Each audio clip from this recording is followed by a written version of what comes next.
क्यों वो आज सरकार का इस्तेमाल करके आदरणीय प्रशांत भूषण जी के उस ट्वीट को हटवाने के लिए ट्विटर से उसने क्यों बोला कि वो इस ट्वीट को हटा लें जो ईवीएम के ऊपर उन्होंने बोला है। और जहां तक पर्चियों की गिनती की बात है, मुझे मालूम है कि जब बैलेट पेपर से चुनाव होता था तो ज्यादा से ज्यादा 24 घंटे में सारे बैलेट पेपर गिन जाते थे। मैं खुद इसका गवाह रहा हूं, काउंटिंग में मैं शामिल रहा। वो इतना ज्यादा रेजिस्ट कर रहा है कि हम ना तो आपको मशीन को देखने देंगे और ना ही हम पेपर स्लिप आपके हाथ में देंगे वहां डालने के लिए, ना ही हम वीवीपैट की पूरी काउंटिंग करेंगे। राहुल गांधी जी से भी आज अभी मिले हैं सुबह और उनसे कहा है कि आपको सामने आना पड़ेगा। एटलीस्ट या तो आप खुद आए सामने या फिर अपने लोगों को भेजें, क्योंकि अगर ईवीएम से चुनाव होता है तो आप जीत कर नहीं आ पाएंगे। आपकी जिम्मेदारी है, आप आएंगे तो लोगों का हौसला बढ़ेगा। जानते हैं, सब जानते हैं, सबको मिला हूं मैं, ईवीएम के बारे में मेरे विचार भी जानते हैं। मैं कहता हूं कि ये रेजिम जो है सिर्फ झूठ पर खड़ी है। तो वो ईवीएम को क्या पपी लेंगे, किस करेंगे? वो ईवीएम को मैनेज ही करेंगे। यदि ईवीएम मैनेज करेंगे तो 2024 में हम सब साफ हो जाएंगे। जो भी है चाहता हूँ वो भी आप बता देना कि नहीं, वो अभी नहीं बोलना है, हम तो पहले वो प्लानिंग करेंगे ना। ठीक है, तो मैं ये एक ही बोलता हूँ कि इस लड़ाई में मैं मरने को तैयार हूँ। क्या करना है हम बाद में बताएंगे। चल जरूरत भी यही है। Thank you sir. Bhanu ji जो भी बाद में एड्रेस करे वही बैठता रहे। ठीक है।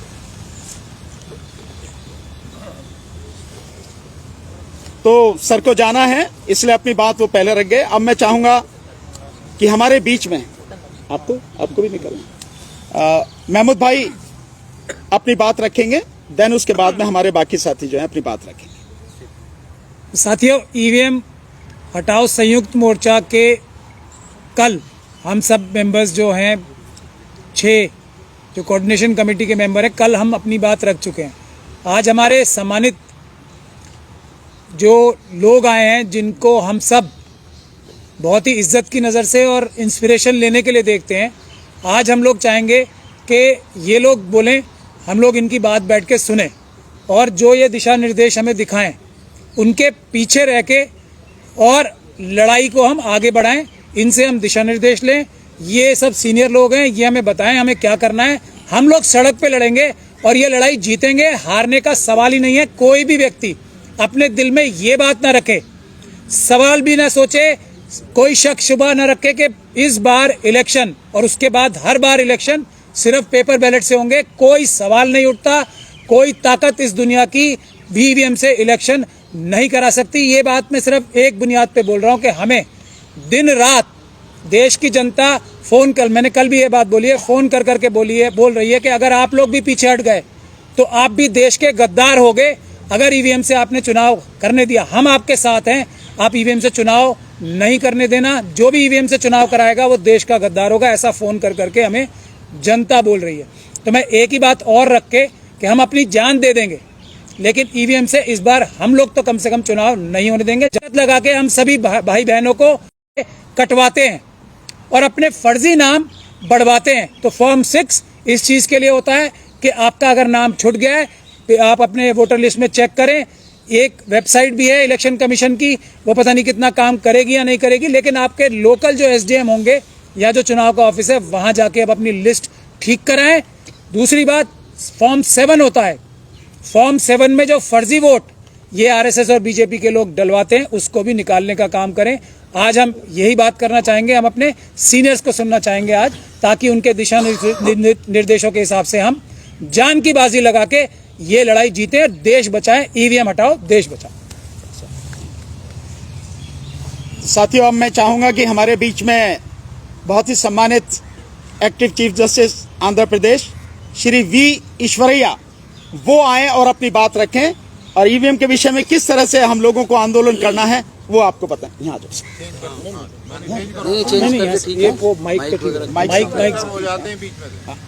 माइक में नहीं आती आवाज।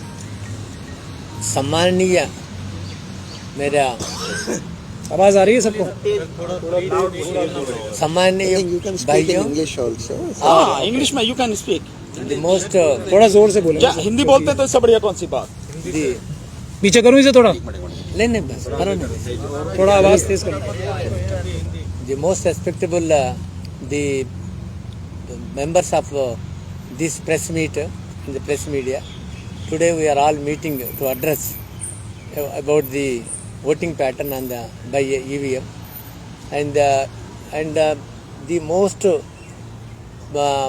the renowned Supreme Court advocate Ji Prashanti Bhushan ji ne, he has one of the main activists in so far as the civil the society commission, the Madan Lokur's commission. Madan Lokur have studied and submitted his report, and it is well known fact that though whoever has found that electronic voting machine, when that country is switched over to ballot papers, and many of the European countries, America, developed countries have switched over to EVMs, and EVMs can be manipulated and can be meddled with and can be tampered with, and that is the almost it is undisputable fact.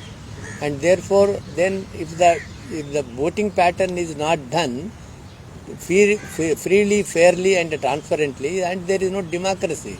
It is worse than the dictatorship. Therefore, as the justice said, then ये पूरा democracy खत्म हो जाएगा. Then अपने there will not be constitution, same अपने constitution has been meddled with, and they will change it, and they will push back the India into the pre-India situation. Therefore, today all of us we have met the Sri Rahul Gandhi ji and motivated him that we the civil society are fighting to conduct the 2024 parliamentary elections by the ballot papers, or at least let them accept the recommendations of the Justice Madan Lokur's commission, that the VVPATs may be the slips may be given to the voter, and that slip can be put in a separate box so that it can be, at least the tampering will be minimized, at least without amending the People's Representative Act, because it may be possible, it may not be possible, but at least that can be done. So we have stated that unless you come in aid and assistance and cooperate with the civil societies, if the people's agitation may not be built, then he said he will also discuss with the INDA, the Gadbandhan, and they will also, because they are not confident, so far they are not confident whether they can do it or not. But unless the civil society awakens and we build a agitation, then they will take advantage, they will come. I think, I hope and trust our agitation, क्योंकि जो संकल्प शुद्धि है वो संकल्प सिद्धि होता है. With determination we will positively we will fight it and we will achieve it. Thank you for giving me the opportunity. 16 के हमारे मार्च के लिए भी सपोर्ट में एक लाइन बोल. हाँ 16 एक मिनट ये बोल 16 मार्च को we will take out a march from Patiala House Court to Supreme Court. Then we are the several social organizations, all India level from Jammu Kashmir to Kanyakumari, Kerala tak our organizations are there, and whatever step you are taking for the EVMs, the scratching of the EVMs, we will support, and 16th March agitation also we will support, and we will see that it will have a great success. Thank you.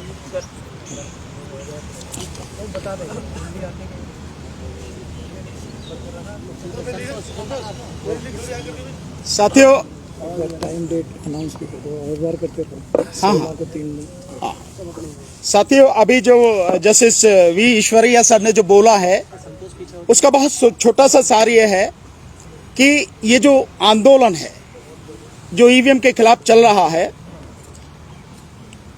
Civil society ने एक commission बनाया था justice Madan B Lokur साहब की अध्यक्षता में, जिसकी एक रिपोर्ट आई है citizen commission on election report EVM and VVPAT, और आदरणीय श्री प्रशांत भूषण साहब भी उसका एक अभिन्न अंग रहे हैं, हमारे बहुत सम्मानित साथी.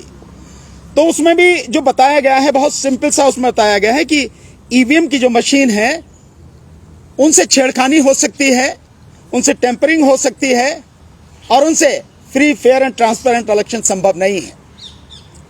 वो बड़ी रिपोर्ट, और जैसे मैंने पहले भी बताया कि उस रिपोर्ट में सुप्रीम कोर्ट के रिटायर्ड जजेस, हाई कोर्ट के जजेस, senior advocates, experts, IIT experts, साथ में सामाजिक कार्यकर्ता, इंजीनियर्स, डॉक्टर्स, सिविल सोसाइटी के बहुत ही सम्मानित लोग रहे हैं। और अभी तक 2 दिन पहले की है कि पहले 6,500 थे, लेकिन अब 7,400 लोगों ने साइन उस पर किया है, और ये देश के बड़े प्रबुद्ध लोग हैं जिन्होंने किया। उसी की रिपोर्ट के विषय में आपने बताया, और आपने बताया कि राहुल गांधी जी से भी आज अभी मिले हैं सुबह, और उनसे कहा है कि आपको सामने आना पड़ेगा। एटलीस्ट या तो आप खुद आए सामने या फिर अपने लोगों को भेजें, क्योंकि अगर ईवीएम से चुनाव होता है तो आप जीत कर नहीं आ पाएंगे, आपकी जिम्मेदारी है। आप आएंगे तो लोगों का हौसला बढ़ेगा। ये सारी चीजें उन्होंने की हैं। और जो हमारा आंदोलन 16 तारीख को होने वाला है, पटियाला हाउस कोर्ट से दिल्ली सुप्रीम कोर्ट तक, आपका सपोर्ट हमारे उस आंदोलन में भी है, और इस आंदोलन में देश भर में जहां भी होगा आप हर तरह से हमारे साथ में रहेंगे। जैसे वी ईश्वरैया साहब ने ये सारी बातें बताई हैं, जो हिंदी में मैंने आपको सार उसका बताया है। अब मैं चाहूंगा कि हमारे बीच में बहुत ही हमारे सम्मानित, बहुत सीनियर साथी, मैं समझता हूं जिनको सुनकर हमें बहुत हौसला मिलता है, और सुप्रीम कोर्ट में बहुत सीना तान के जो लड़ते हैं, आदरणीय श्री प्रशांत भूषण साहब, सीनियर एडवोकेट, वो आए और अपनी बात आपके बीच में रखें। आदरणीय प्रशांत भूषण साहब, प्लीज।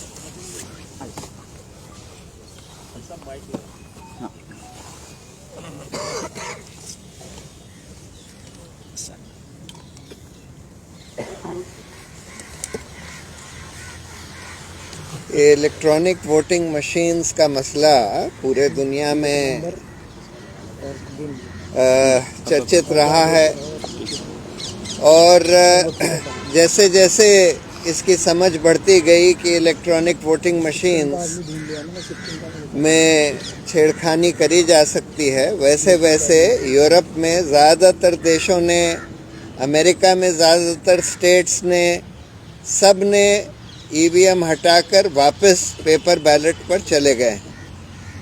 अभी हाल में बांग्लादेश ने भी ये फैसला लिया कि वो ईवीएम हटाकर वापस पेपर बैलेट पर ही चुनाव कराएंगे, अब की बार जो चुनाव हुआ।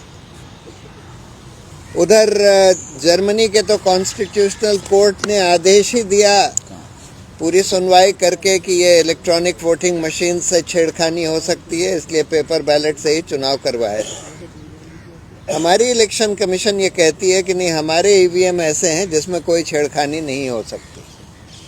इस पर मदन लोकुर साहब के नेतृत्व में, जो कि पूर्व सुप्रीम कोर्ट के जज थे, एक सिटीजन्स कमीशन आयोजित हुआ, जिसमें कि दुनिया के सबसे बड़े बड़े एक्सपर्ट्स, इलेक्ट्रॉनिक्स, कंप्यूटर्स, ईवीएम्स के सबसे बड़े बड़े एक्सपर्ट्स ने आकर डिपोज किया, और आखिर में उन्होंने ये रिपोर्ट दी कि ये इलेक्ट्रॉनिक वोटिंग मशीन्स हिंदुस्तान की भी ऐसी हैं जिसमें छेड़खानी हो सकती है। तो इसलिए ये मांग बार बार उठ रही है। देखिए, सुप्रीम कोर्ट ने कई साल पहले ये आदेश दिया कि इलेक्ट्रॉनिक वोटिंग मशीन के साथ आप पेपर ट्रेल भी लाइए, क्योंकि जब तक पेपर ट्रेल नहीं होगी तब तक हम ये नहीं कह सकते कि भाई जितने लोगों ने जिसको वोट दिया उतने ही रिकॉर्ड हो रहे हैं कि नहीं हो रहे। और उसके बाद ये वीवीपैट मशीन्स आई। अभी तक वीवीपैट में सिर्फ 2% वीवीपैट मशीन्स के पेपर स्लिप्स की काउंटिंग करी जा रही है।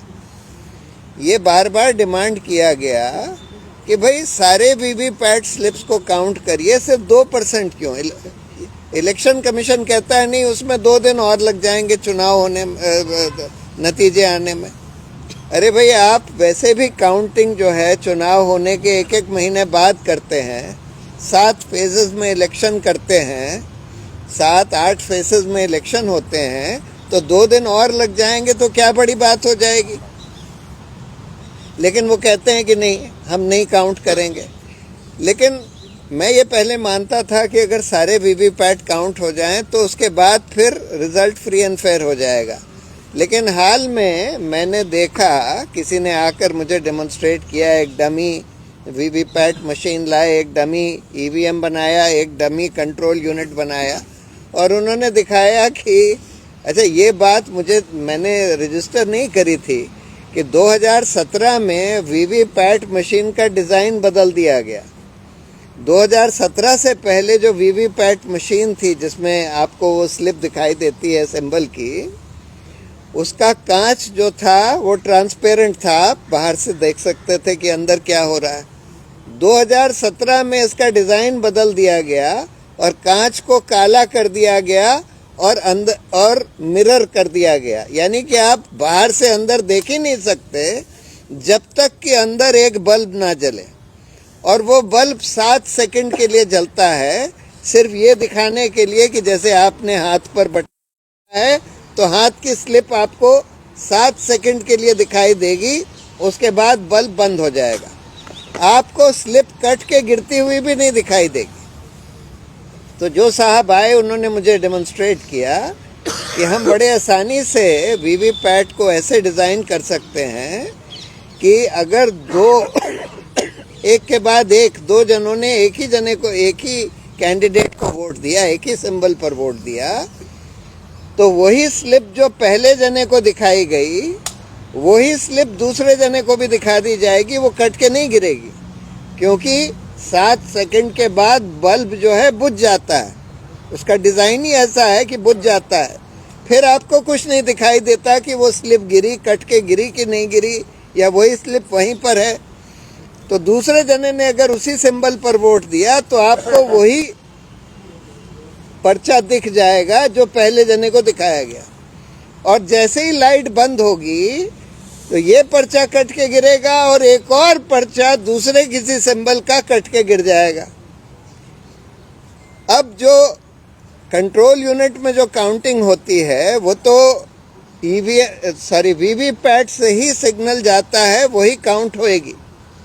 तो वीवीपैट ने, चाहे दोनों जनों ने मान लीजिए कांग्रेस को वोट दिया, लेकिन वीवीपैट ने एक स्लिप कांग्रेस की प्रिंट करी और वही स्लिप दूसरे को भी दिखा दी, और उसके बाद एक स्लिप मान लीजिए भाजपा की प्रिंट करी, और यही चीज़ कंट्रोल यूनिट में भी रिकॉर्ड हो जाएगी।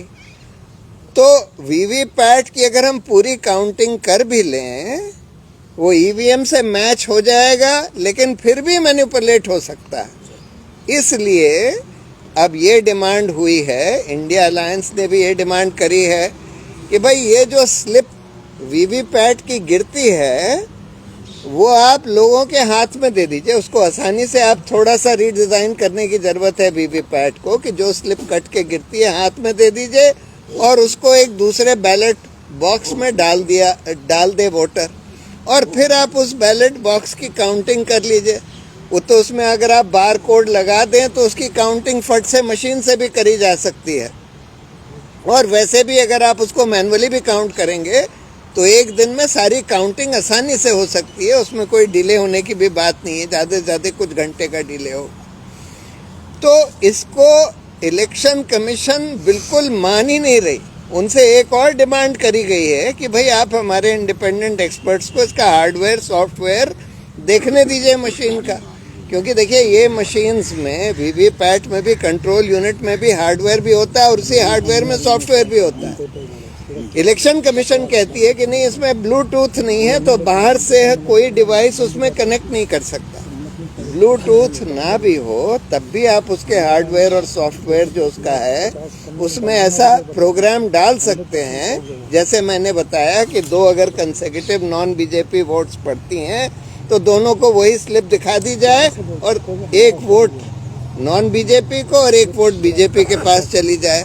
ऐसा प्रोग्राम आसानी से डिज़ाइन किया जा सकता है। यही बात सिटीजन्स कमीशन ने भी कही थी, और इसीलिए ये सवाल उठ रहा है कि क्यों ये सरकार और उनका इलेक्शन कमीशन इस बात को इतना ज़्यादा रेजिस्ट कर रहा है कि हम ना तो आपको मशीन को देखने देंगे और ना ही हम पेपर स्लिप आपके हाथ में देंगे वहाँ डालने के लिए, ना ही हम वीवीपैट की पूरी काउंटिंग करेंगे।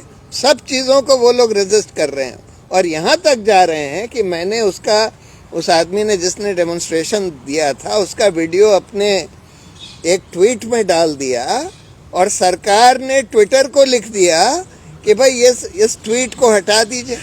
तो कह रहे हैं जो भी जना ये वीडियो डाल रहे हैं कि भाई इस तरह से ईवीएम का मैनिपुलेशन हो सकता है, ट्विटर, फेसबुक वगैरह सब वो पोस्ट को हटा दें। क्यों इस हद तक सरकार जा रही है कि लोगों को, जनता को ये दिखाने भी नहीं दे रही, बताने भी नहीं दे रही कि भाई इस तरह से ईवीएम का मैनिपुलेशन हो सकता है। तो इसलिए हमारा पूरा लोकतंत्र खतरे में है। मैं ये नहीं कह रहा कि 100% मैं सर्टेनिटी से कह सकता हूँ कि ईवीएम से मैनिपुलेशन हो रहा है, लेकिन इसकी बहुत शंका है और ये शंका उतनी ही बढ़ती जा रही है जितना इलेक्शन कमीशन ये सब दिखाने को या चेंज करने को रेजिस्ट कर रहा है, जितना सरकार लोगों, सारे सोशल मीडिया कंपनीज को कह रही हैं कि भाई लोगों को ये दिखाने भी मत दो। इसका मतलब ये है कि जिसको कहते हैं चोर की दाढ़ी में तिनका, ज़रूर ऐसा इससे ये आशंका बढ़ गई है कि ये मैनिपुलेशन हो रहा है। और इसीलिए अगर हमको लोकतंत्र को बचाना है इस देश में, ये सारी, आफ्टर ऑल लोकतंत्र तो हमारे लिए है, इसलिए पूरे देश में एक बड़ा पीपल्स मूवमेंट ईवीएम हटाओ लोकतंत्र बचाओ के नाम से चलना चाहिए और वापस पेपर बैलेट की तरफ हम लोगों को आना चाहिए।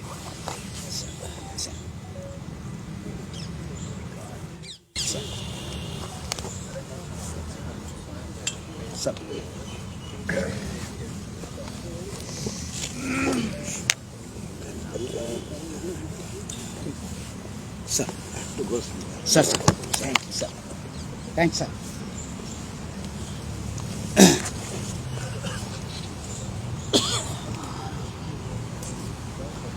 तो साथियों, देखा आपने कितनी अच्छी तरह से आदरणीय प्रशांत भूषण साहब ने बताया है ईवीएम में किस किस तरह के सारे खतरे हैं और कैसे सारी चीजें हो रही हैं। और जो उन्होंने बताया कि इलेक्शन कमीशन हर बात पे रेसिस्ट कर रहा है, किसी भी बात को बताने को तैयार नहीं है, न मशीन दिखाने को तैयार है, न देने को तैयार है, न उसमें कुछ वीवीपैट की जो मांग की गई है इंडिया गठबंधन द्वारा उसे भी मानने को तैयार नहीं है।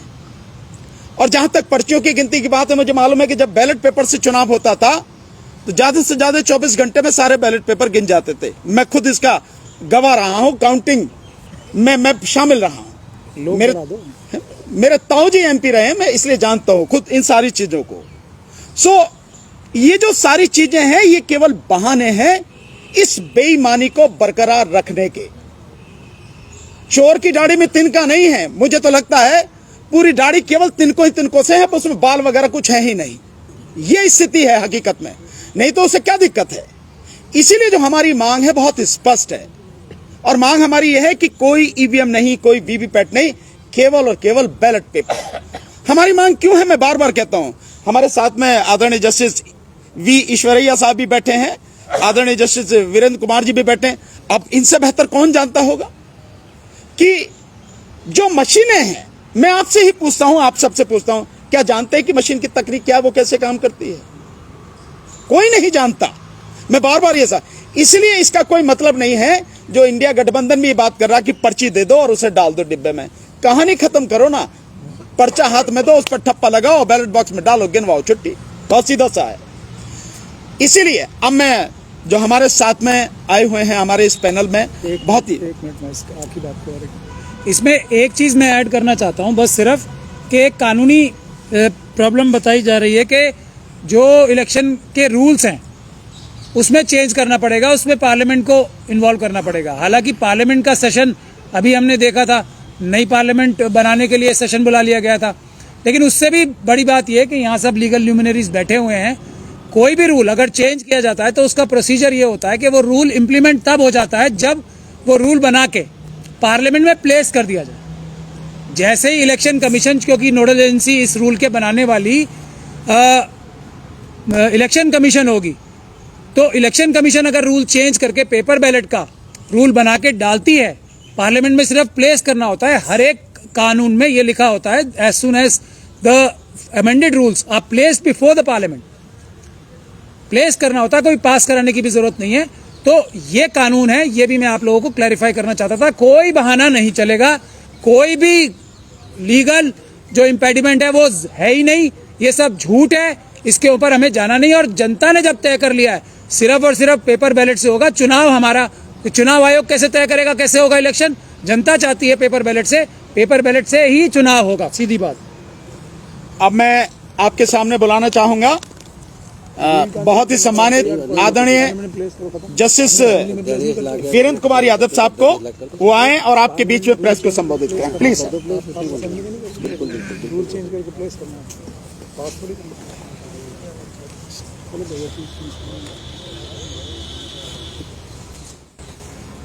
इस प्रेस कॉन्फ्रेंस में उपस्थित सभी सम्मानित साथी और सम्मानित मीडिया, अभी इलेक्ट्रॉनिक वोटिंग मशीन के ऊपर जो बात हो रही है वो 100% सही कही गई है।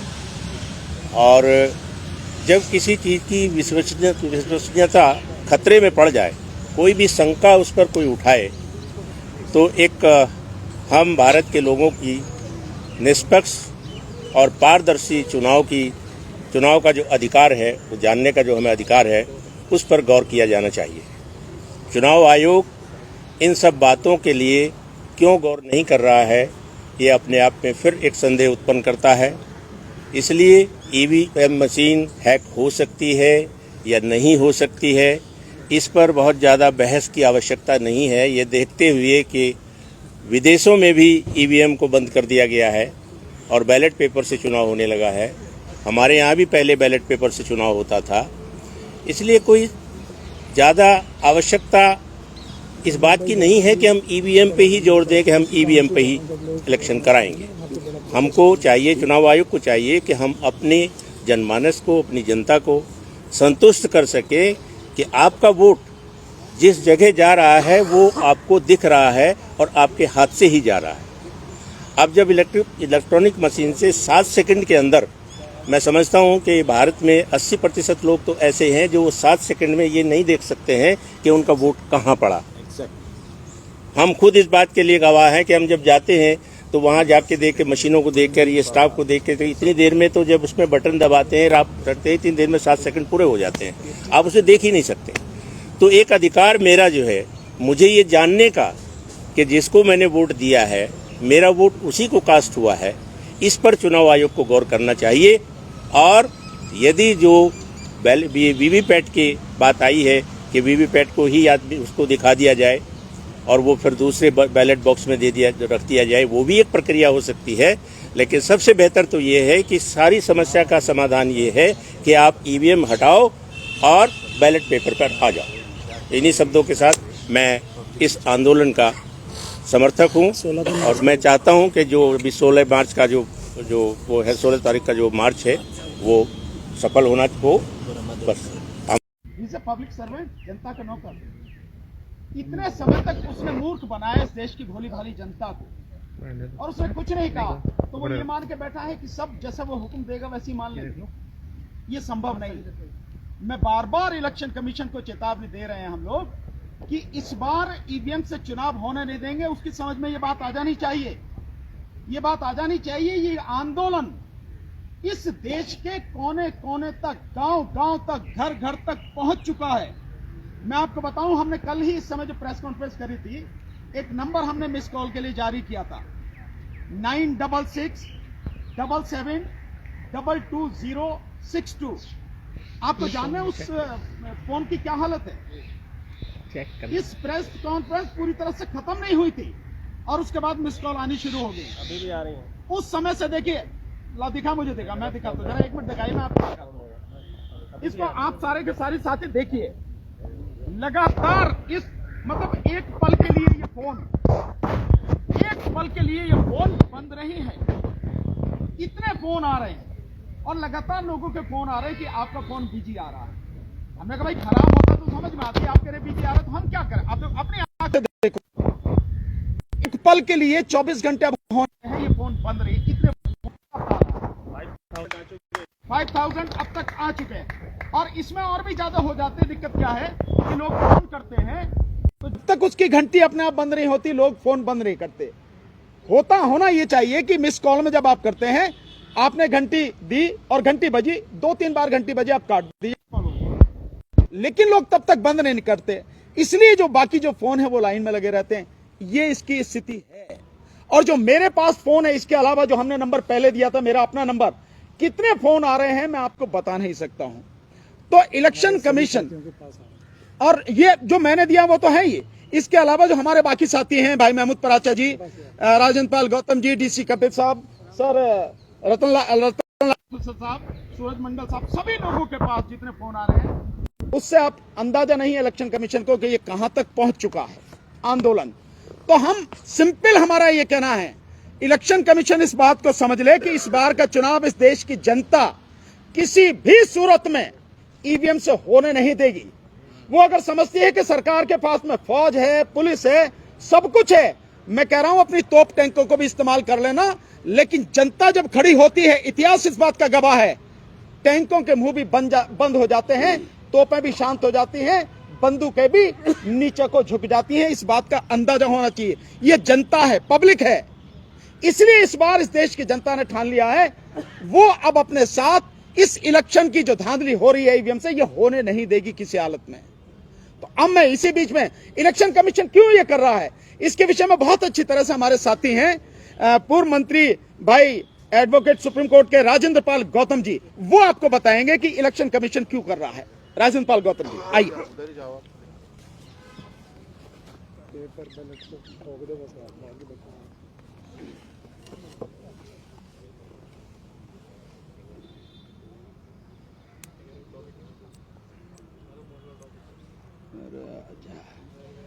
साथियों, सबसे पहली बात तो यह है कि ये इलेक्शन कमीशन ऑफ इंडिया की जिम्मेदारी बनती है कि वो जनता के उस विश्वास को कायम करे कि जनता को ये भरोसा होना चाहिए कि वो वोटर जिसको वोट देना चाहता है, उसका वोट उसी प्रत्याशी को गया है जिसको उसने वोट डाला है।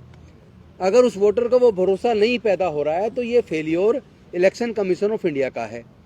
दूसरी बात यह कि इलेक्शन कमीशन ऑफ इंडिया इतना जिद्दी क्यों हो गया है, वो क्यों जनता की भावनाओं को दरकिनार करके ईवीएम से चुनाव कराने पे आमादा है, क्यों वो आज सरकार का इस्तेमाल करके आदरणीय प्रशांत भूषण जी के उस ट्वीट को हटवाने के लिए ट्विटर से उसने क्यों बोला कि वो इस ट्वीट को हटा लें जो ईवीएम के ऊपर उन्होंने बोला है।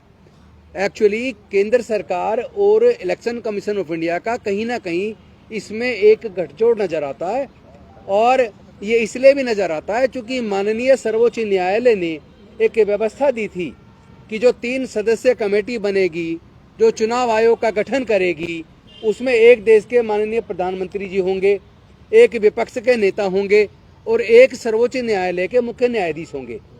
तो सर्वोच्च न्यायालय की बनाई हुई उस व्यवस्था को केंद्र की सरकार ने संसद के द्वारा बिल लाकर उसको बदल दिया, और उन्होंने कर दिया कि उसमें 2 सदस्य केंद्र सरकार के होंगे, जिसमें एक माननीय प्रधानमंत्री जी होंगे और एक कानून मंत्री जी होंगे, और तीसरे सदस्य विपक्ष के नेता होंगे। यानी मेजोरिटी में केंद्र सरकार के 2 प्रतिनिधि हो गए। तो 3 सदस्य कमेटी जो चुनाव आयोग का गठन करेगी, जिसमें चीफ इलेक्शन कमिश्नर और बाकी इलेक्शन कमिश्नर्स का, वो गठन करने के लिए पूरी तरीके से देखा जाए तो केंद्र सरकार जिसको चाहेगा उसे कर देगा। तो वो अधिकारी जिनको चीफ इलेक्शन कमिश्नर और इलेक्शन कमिश्नर केंद्र की सरकार बना रही है, तो वो चुने हुए लोग केंद्र सरकार के इशारे पे काम करेंगे, और ऐसा ही हो रहा है। और मैं समझता हूँ इसमें माननीय सर्वोच्च न्यायालय को रोल प्ले करना चाहिए। जब जब कोई भी कानून सरकारों ने बनाया है और वो कानून देश के संविधान के खिलाफ है, देश के या फेडरल स्ट्रक्चर के खिलाफ है, या जो हमारा basic structure of Indian constitution उसके खिलाफ है, जब जब कोई सरकार उस कानून को बनाती है तो उसको नल एंड वॉइड डिक्लेयर करने का अधिकार भारत के सर्वोच्च न्यायालय को है। तो हम सर्वोच्च न्यायालय से भी निवेदन करते हैं कि ये जो माननीय सर्वोच्च न्यायालय के द्वारा जो व्यवस्था बनाई कमेटी के गठन करने की, जो कमेटी चुनाव आयोग का गठन करेगी, उस व्यवस्था को जो केंद्र सरकार ने पलटा है, उस कानून को रद्द करे और उस व्यवस्था को जो माननीय सर्वोच्च न्यायालय ने बनाई थी उसी को दोबारा लागू करे। और दूसरी हमारी मांग है, इलेक्शन कमीशन ऑफ इंडिया जिद छोड़े और वो केंद्र सरकार के इशारे पे काम करना बंद करे और लोगों को धमकी देना ये लोग बंद कर दें कि ईवीएम पे बोलने पे वो कोई मुकदमा बना देंगे या जेल में डाल देंगे या क्या कर देंगे। वो जो करना है कर ले। ये जनता का आंदोलन है। जनता को ये भरोसा होना चाहिए वोटर को कि उसकी वोट वहीं गई है जिसको वो देना चाहता है। क्योंकि इस तरह के भी वीडियो सामने आए हैं जिसमें एक प्रत्याशी खुद जो चुनाव लड़ रहा है और उसी बूथ पर उसका पूरा परिवार, उसके रिश्तेदार रहते हैं, और जब उस पोलिंग बूथ की जो मशीन खुलती है तो वहां से उसको एक भी वोट नहीं मिलता। तो फिर कैसे भरोसा कर लें इस ईवीएम मशीन के ऊपर। और दूसरा जो नया जो अभी इसी तरह की वीडियो आई, जिस तरह की प्रशांत भूषण जी बता रहे थे, जो उन्होंने ट्वीट भी की है कि लाइट जलते वक्त तो वही वाला वोट दिखा रहा है वो जिसपे उसने डाला है, लेकिन जब उस बॉक्स को खोल के देख रहे हैं पर्ची जो निकल रही है वो दूसरी निकल रही है।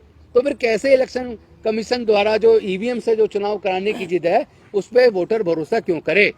उस पर भरोसा कायम करवाने की जिम्मेदारी इलेक्शन कमीशन ऑफ इंडिया की है और वो केवल एक ही तरीके से संभव है। बाकी किंतु परंतु सब दूर किए जाए और केवल जो है बैलेट पेपर से चुनाव कराया जाए। ये हमारी मांग है। इससे अलग दूसरी कोई भी बात पे हम स्वीकार करने को तैयार नहीं है।